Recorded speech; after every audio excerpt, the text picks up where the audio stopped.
कैसा लगता है जब कभी भी आप जीता हुआ मैच हार जाए, या फिर कभी आपने महसूस किया हो कि आप बाजी जीत रहे और फिर आपको पता चल जाए कि आप डिस्क्वालीफाई हो चुके हैं। तो हाँ, ऐसा हो चुका है। और अगर हम बात करें ये किसकी है, तो हम बात कर रहे हैं विनेश फोगाट की।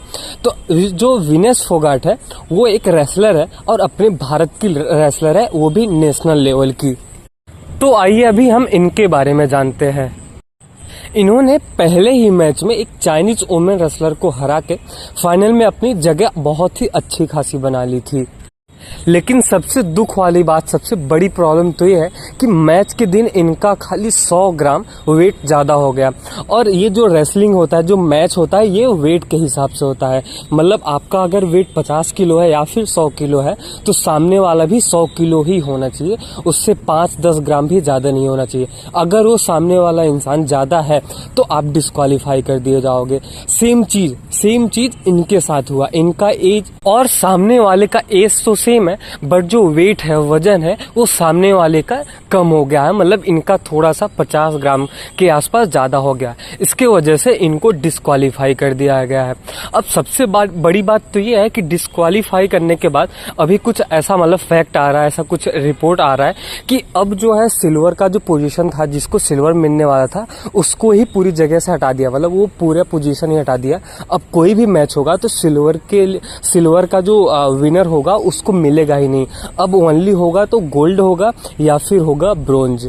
कभी आपने सोचा है कि आप इतनी मेहनत करो और सालों सालों के बाद अगर आपको पता चले कि आप मैच जीत चुके हो, लेकिन लास्ट में आपको पता चले कि आपके जस्ट 50 ग्राम वजन ज़्यादा हो जाने के कारण आप मैच को सीधा हार गए या फिर डिस्क्वालीफाई हो गए हो। कितनी गलत बात है ना। कोई भी इंसान इतना मेहनत करता है और लास्ट में उसको पता चलता है कि यार ये कैसे हो गया। बट एक बात तो मानना पड़ेगा, जो विनेश फोगाट है वो कभी भी गोल्ड या फिर विनिंग के लिए नहीं खेलती। वो खेलती है तो अपने भारत देश के लिए और जितने भी 140 करोड़ देशवासी हैं उनके लिए खेलती है और भारत का नाम रोशन करने के लिए खेलती है। क्योंकि एक बात तो हमें पता ही है कि गोल्ड तो आ ही जाएगा, गोल्ड ना या फिर सिल्वर, कोई ना कोई कुछ ना कुछ तो प्राइज तो मिल ही जाएगा। बट जो 140 करोड़ देशवासियों का जो प्यार होता है, जो कह सकते हैं सम्मान होता है, वो चाहिए हर एक इंसान को। इंसान ये नहीं चाहता कि उसको गोल्ड मिला या फिर ब्रोंज या फिर सिल्वर मिला। अगर आपको सच में विनेश फोगाट को सपोर्ट करना है तो कमेंट में एक बार जय हिंद तो जरूर ही लिख देना। 2013 में नई दिल्ली भारत में एशियाई कुश्ती चैंपियनशिप में विनेश फोगाट जी ने महिला फ्री स्टाइल 52 किलो वर्ग में कांस्य पदक जीता था। कांस्य मतलब तो आपको पता ही होगा।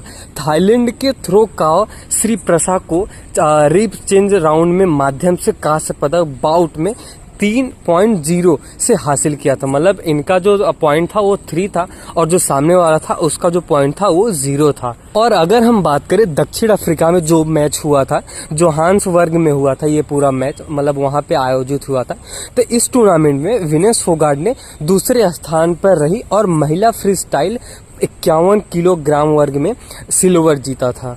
ऐसे कितने सारे मैचों में इन्होंने प्राइज जीता है, या फिर वो गोल्ड हो, सिल्वर हो या फिर ब्रोंज। इनका एक मैच था रियो ओलंपिक करके, शायद ही आपको याद होगा। इस मैच में जब रेसलिंग करी थी तो इनके घुटने में पूरा फट गया था। मतलब घुटने में ऐसी जोर की चोट आई कि पूरा घुटना जो है उसका पूरा वो फट गया था। सोचो कितना ज्यादा इनके पास डेडिकेशन और मोटिवेशन है कि इतना सब कुछ होने के बाद भी अभी भी भारत के लिए खेल रही है, वो भी गोल्ड लाने की कोशिश कर रही है। तो अगर आपको विनेश फोगाट के बारे में जान के सच में अच्छा लगा हो तो आप वीडियो को लाइक, शेयर, सब्सक्राइब जरूर कर दे और जय हिंद तो जरूर लिख देना है।